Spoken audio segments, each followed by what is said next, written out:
അതാണ് ഇതിന്റെ ഗൗരവം. അല്ല നമുക്ക് മുജാഹിദിനോട് എന്താ വെറുപ്പ്, ജമാഅത്തിനോട് എന്താ വെറുപ്പ്, തബ്ലീഗിനോട് എന്താ വെറുപ്പ്? അവരൊക്കെ നല്ല മനുഷ്യന്മാരല്ലേ. മനുഷ്യത്വം എന്ന വിഷയത്തിൽ അവർക്ക് കുഴപ്പമില്ല. പക്ഷെ ആദർശം, ഈ ജീവിതം കുറച്ചേ ഉള്ളൂ. ഒരു 10, 50, 60, 70 വയസ്സായ മരിച്ചു പോകും. പിന്നെ നരകത്തിൽ പോകാൻ പാടില്ല. അള്ളാഹുവിന്റെ പരിശുദ്ധമായ ദീൻ യഥാവിധി നിലനിർത്തുന്ന ഒരു വിഭാഗം അന്ത്യദിനം വരെ നിലനിൽക്കുമെന്ന് ഹബീബായ റസൂലുള്ളാഹി സ്വല്ലല്ലാഹു അലൈഹി വസല്ലം പഠിപ്പിച്ച ആ ഒരു വിഭാഗത്തിൽ നമുക്ക് ഉൾപ്പെടണം, തുടർന്ന് മുന്നോട്ട് പോകണം. അസ്സലാമു അലൈക്കും. ബിസ്മില്ലാഹിർ റഹ്മാനിർ റഹീം. അൽഹംദുലില്ലാഹ് വസ്സലാത്തു വസ്സലാമു അലാ അഷ്റഫി റസൂലില്ലാഹ് വഅലാ ആലിഹി വസഹ്ബിഹിൽ ഫായിസിൻ ബില്ലാഹി അമ്മാ ബഅദ്. ഏറാദരനായ സമസ്ത കേരള ജംഇയ്യത്തുൽ ഉലമയുടെ കേന്ദ്ര മുഷാവറ അംഗവും പട്ടിക്കാട് ജാമിയ നൂരിയ അറബിക് കോളേജിലെ അഭിവന്ദനായ ഗുരുവര്യനും എൻ്റെ ആത്മസുഹൃത്തുമായ അലൈ ഫൈസി കുളപ്പറമ്പ്, അധ്യക്ഷൻ കൊടക് ഉൾപ്പെടെയുള്ള ബഹുമാന്യരായ പണ്ഡിത നേതാക്കന്മാരെ, അബ്ദുറഹ്മാൻ ഹാജി സാഹിബ് ഉൾപ്പെടെയുള്ള ഉമറാക്കളെ, യുവ പണ്ഡിത സുഹൃത്തുക്കളെ, ബഹുമാന്യരായ സഹോദരങ്ങളെ, അഹ്ലു സുന്നത്തി വൽ ജമാഅത്തിൻ്റെ കർമ്മധീരരായ പ്രവർത്തകരായ ജ്യേഷ്ഠാനന്ദന്മാരെ, സുഹൃത്തുക്കളെ,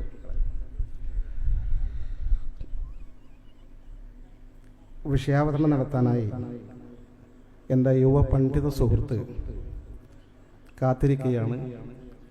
ഞാനൊരു 5 നിമിഷം പറഞ്ഞുകൊണ്ട് ഞാൻ അദ്ദേഹത്തിന് വേദി വിട്ടുകൊടുക്കുകയാണ്. ഇതിനു മുമ്പ് ഇങ്ങനെ ക്യാമ്പയിൻ നടത്താനുള്ള സാഹചര്യങ്ങളൊക്കെ വിശദീകരിക്കുമെന്ന് എനിക്കറിയാം. പരിശുദ്ധ അഹ്ലു സുന്നത്തി വൽ ജമാഅ എന്ന വിശുദ്ധ ദീനിൻ്റെ മാർഗം യൗമുൽ ഖിയാമത്ത് വരെ നിലനിൽക്കും എന്ന് മാത്രമല്ല, അതിൽ തന്നെ ഉറച്ചു നിൽക്കുന്ന ഒരു വിഭാഗം മുസ്ലിങ്ങൾ അങ്ങനെ തന്നെ മുന്നോട്ട് പോകുമ്പോൾ ലാ യദുർറുഹും മൻ ഖാലഫഹും, അവരെ ആരെതിർത്താലും ശരി ആ എതിർപ്പ് അവർക്ക് ദോഷവും വരുത്തി വെക്കുകയില്ലെന്നും അഷ്റഫുൽ ഖൽഖി നബി മുത്ത് മുഹമ്മദ് മുസ്തഫ സ്വല്ലല്ലാഹു അലൈഹി വസല്ലം തങ്ങൾ സ്വഹീഹുൽ ബുഖാരി റിപ്പോർട്ട് ചെയ്യുന്ന ഹദീസിൽ പറഞ്ഞതായി കാണാം. ആ ഒരു വിഭാഗമാണ് സമസ്ത കേരള ജംഇയ്യത്തുൽ ഉലമയോടൊപ്പം നിൽക്കുന്ന അഹ്ലു സുന്നത്തി വൽ ജമാഅത്തിൻ്റെ വിനീതരായ പ്രവർത്തകന്മാർ. അഹ്ലു സുന്നത്തി വൽ ജമാഅത്തിൻ്റെ ആശയാദർശങ്ങൾ തെറ്റിദ്ധരിപ്പിക്കപ്പെടുന്ന പശ്ചാത്തലത്തിൽ അതിൻ്റെ നിജസ്ഥിതിയും ബിദഈ പ്രസ്ഥാനങ്ങളുടെ അപചയവും മുസ്ലിം സമൂഹത്തെ ബോധ്യപ്പെടുത്തി കൊടുക്കുക എന്നത് ഏറ്റവും അനിവാര്യമായ ഒരു ഘടകമാണ്. മുജാഹിദ് പ്രസ്ഥാനത്തിൻ്റെ അല്ലെങ്കിൽ ജമാഅത്തെ ഇസ്ലാമിയുടെ അല്ലെങ്കിൽ തബ്ലീഗ് ജമാഅത്തിൻ്റെ അല്ലെങ്കിൽ ഇതര ബിദഈ പ്രസ്ഥാനങ്ങളുടെ ഉള്ളറകൾ പരിശോധിച്ചാൽ അവർ ദീൻ വികൃതമാക്കി, അലങ്കോലമാക്കി, കുറേ വെട്ടിമാറ്റി, കുറേ അഡീഷണലായി കൂട്ടിച്ചേർത്ത് ഒരു ആന കയറിയ കരിമ്പും തോട്ടം പോലെ എന്ന് പറയാറുണ്ട്. ഇതുപോലെ ഇസ്ലാമിനെ ആക്കി തീർക്കാൻ ശ്രമിച്ച ആളുകളാണ് അവർ.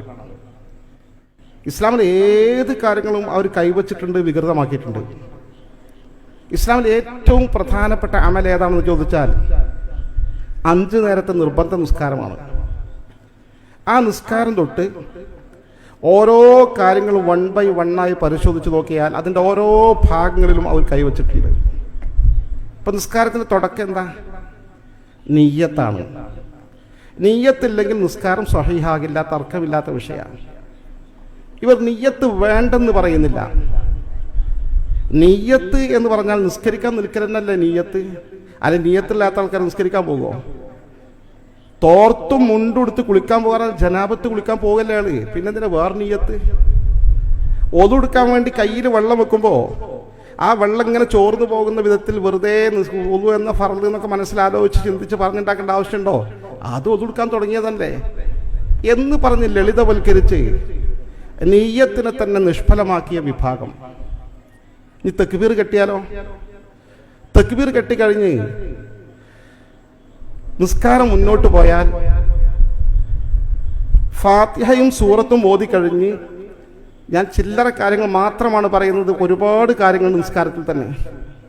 റുകൂഇലേക്ക് പോയാൽ സുബ്ഹാന റബ്ബിയൽ അളീം വബിഹംദിഹി മുസ്ലിം ലോകം മൊത്തം 3 തവണയെങ്കിലും മിനിമം ചൊല്ലുന്നു.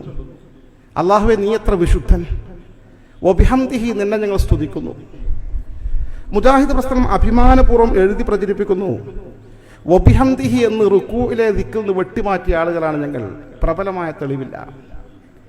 അത് കഴിഞ്ഞ് വീണ്ടും മുന്നോട്ട് പോയാലോ, സുജൂദിലെത്തിയാൽ സുബ്ഹാന റബ്ബിയൽ അഅ്ലാ വബിഹംദിഹി 3 തവണയെങ്കിലും മുസ്ലിം സമൂഹം ചൊല്ലിക്കൊണ്ടിരിക്കുന്ന ഈ ദിക്റിൽ നിന്ന് വബിഹംദിഹി എന്ന ഭാഗം, അല്ലാഹുവിനെ നിന്നെ സ്തുതിക്കുന്നു എന്ന ദിക്റിൽ നിന്ന് വെട്ടിമാറ്റിയ ആളുകളാണ് ഞങ്ങൾ. പ്രബലമായ തെളിവില്ലാത്ത ഞങ്ങൾക്ക് സ്വീകാര്യമല്ല. KNMന്റെ പുസ്തകത്തിൽ എഴുതി വച്ചതാണ്, അവരിതാ പഠിപ്പിച്ചുകൊണ്ടിരിക്കുന്നത്. ഇനി നിസ്കാരം കഴിഞ്ഞു, സലാം വീട്ടിൽ വിചാരിക്കുക. യാത്ര ചെയ്യുന്ന ആളുകളാണെങ്കിൽ നിസ്കാരത്തിൻ്റെ അളവുകളുണ്ട്. 2 മർഹല ദൂരമുള്ള നിസ്കാരത്തിൽ 4 റക്അത്തുള്ള നിസ്കാരം 2 ആക്കി വെട്ടിച്ചുരുക്കാം. 2 നിസ്കാരങ്ങൾ ഒരുമിച്ചും നിസ്കരിക്കാം. 4 മദ്ഹബുകളും ഇത് അംഗീകരിക്കുന്നത്. 4 മദ്ഹബ് ഇസ്ലാമിക ലോകത്തിൻ്റെ ഏകാഭിപ്രായം എന്നതിൻ്റെ അർത്ഥം. എന്നാൽ ഈ വിഭാഗങ്ങൾ പഠിപ്പിക്കുന്നത് മദ്രസയിലെ പാഠപുസ്തകത്തിൽ പോലും പഠിപ്പിക്കുന്നത് അങ്ങനെ 2 മർഹലയും 132 കിലോമീറ്ററിനൊന്നും ആവശ്യമില്ല. 5 കിലോമീറ്റർ പോയി യാത്ര ചെയ്തു വന്നാലും 4 റക്അത്തുള്ള നിസ്കാരം 2 ആക്കി വെട്ടിച്ചുരുക്കാം. ളുഹറും അസറും ഒരുമിച്ച് നിസ്കരിക്കാം, ഒരു പ്രശ്നമല്ല. അതൊക്കെ സുന്നികൾ വെറുതെ പറഞ്ഞുണ്ടാക്കിയതാ, ഖുറാഫത്ത്, അതൊന്നും നമുക്ക് സ്വീകരിക്കേണ്ട ആവശ്യമില്ല എന്ന് പറയുന്നു. ഇവിടുന്ന് പെരിന്തൽമണ്ണ പോയി വന്നാൽ പെരിന്തൽമണ്ണ തങ്ങുന്ന സമയത്തൊക്കെ ളുഹർ നിസ്കാരം 2 മതി, അസർ നിസ്കാരം 2 മതി, മഗ്രിബ് കഴിഞ്ഞ് ഇശ 2 റക്അത്ത് മതി, ഒക്കെ ഒരുമിച്ച് നിസ്കരിക്കും ചെയ്യുക എന്ന് പറഞ്ഞ് നിസ്കാരം തന്നെ വികൃതമാക്കിയ ആളുകൾ. നിങ്ങൾ പരിശോധിച്ച് നിസ്കാരം ഒക്കെ ഇങ്ങനെ ഒരുപാട് പ്രശ്നങ്ങൾ. ഇത് കഴിഞ്ഞ് ഇനി നോമ്പ് പോയാലും അവിടെ ഉണ്ടോ പ്രശ്നം? ഇളവ്. നോമ്പ് പറ്റേ നിഷ്ഫലമാക്കിയ വിഭാഗം. റമദാൻ നോമ്പിന് സുബഹിക്ക് ബാങ്ക് വിളിച്ചിട്ടും നാസ്ത കഴിക്കണതിന് കുഴപ്പമില്ല എന്ന് പഠിപ്പിക്കുന്ന ലോകത്തെ ഒരേ ഒരു വിഭാഗമാണ് കേരളത്തിലെ ബിദഅ പ്രസ്ഥാനക്കാർ. അവർ പഠിപ്പിക്കുക, ബാങ്ക് വിളി കേട്ടാലും ഭക്ഷണം കഴിക്കുന്ന നിർത്തേണ്ട, ആവശ്യാനുസരണം ഇനിയും തുടർന്ന് ഭക്ഷണം കഴിക്കാം. ഇവരെ പുസ്തകങ്ങൾ എഴുതുകയും കുട്ടികളെ പഠിപ്പിച്ചുകൊണ്ടിരിക്കുകയും ചെയ്യുന്ന ആശയമാണ്. സക്കാത്തിനും ഒരു കൈവച്ചിട്ടില്ലേ? സക്കാത്തിന് മുജാഹിദീങ്ങൾക്കൊരു വിഹിതം കൊടുക്കണമെന്ന് ഇസ്ലാം പഠിപ്പിക്കുന്നുണ്ട്. മുജാഹിദ് എന്ന് പറഞ്ഞാൽ അള്ളാഹുവിന്റെ മാർഗത്തിൽ പോരാട്ടം നടത്തുന്ന പോരാളികൾ എന്നാണ് അർത്ഥം. ഒരു ഇസ്ലാമിക ഭരണകൂടത്തിന് കീഴിൽ പോരാട്ടം നടത്തുന്ന പോരാളികൾ, യുദ്ധം ചെയ്യുന്ന മുസ്ലിം സൈനികർ, അവർക്ക് സക്കാത്തിന്റെ വിഹിതമുണ്ട്. ആ മുജാഹിദ് എന്ന പദം പോലും ഒരു ദുരുപയോഗം ചെയ്തു. ഇവരെ മുജാഹിദ് എന്ന പേര് വെച്ചിട്ട് അവർ പരസ്യം കൊടുത്തുകൊണ്ടിരിക്കുന്നത് എന്താണ്? മുജാഹിദുകൾക്കുള്ള വിഹിതം KNMന് അയച്ചു തരണം, ഞങ്ങൾ മുജാഹിദ് എന്ന പ്രസ്ഥാനമാണ്. സാധുക്കൾ അത് വിചാരിച്ച് സക്കാത്ത് മുജാഹിദ് പ്രസ്ഥാനത്തിനും കൊടുക്കുന്നു. ഇങ്ങനെ ഇസ്ലാമിലെ ഏത് കർമ്മങ്ങൾ നോക്കിയാലും, വിശ്വാസപരമായ കാര്യങ്ങൾ പരിശോധിച്ചാലും അക്കാര്യം എൻ്റെ സുഹൃത്ത് ജസീൽ കമാൽ വിശദീകരിക്കുന്നുണ്ട്. വളരെ വികൃതമായി ഇസ്ലാമിനെ മലിനമാക്കി നരകത്തിലേക്ക് മുസ്ലിം സമൂഹത്തെ നയിക്കുന്ന ഒരു വിഭാഗമാണ് ഇത്തരം ആളുകൾ. അതാണ് ഇതിൻ്റെ ഗൗരവം. അല്ല, നമുക്ക് മുജാഹിദിനോട് എന്താ വെറുപ്പ്, ജമാഅത്തോട് എന്താ വെറുപ്പ്, തബ്ലീഗിനോട് എന്താ വെറുപ്പ്? അവരൊക്കെ നല്ല മനുഷ്യന്മാരല്ലേ. മനുഷ്യത്വം എന്ന വിഷയത്തിൽ അവർക്ക് കുഴപ്പമില്ല. പക്ഷെ ആദർശം, ഈ ജീവിതം കുറച്ചേ ഉള്ളൂ. ഒരു 10, 50, 60, 70 വയസ്സായ മരിച്ചു പോകും. പിന്നെ നരകത്തിൽ പോകാൻ പാടില്ല. അള്ളാഹുവിന്റെ പരിശുദ്ധമായ ദീൻ യഥാവിധി നിലനിർത്തുന്ന ഒരു വിഭാഗം അന്ത്യദിനം വരെ നിലനിൽക്കുമെന്ന് ഹബീബായ റസൂലുള്ളാഹി സ്വല്ലല്ലാഹു അലൈഹി വസല്ലം പഠിപ്പിച്ച ആ ഒരു വിഭാഗത്തിൽ നമുക്ക് ഉൾപ്പെടണം. തുടർന്ന് മുന്നോട്ട് പോകണം. ഈ പോരാട്ടം തുടരണം. ബിദ്അത്തിന്റെ എല്ലാ ദൈന്യതയും മുസ്ലിം സമൂഹത്തെ ബോധ്യപ്പെടുത്തണം.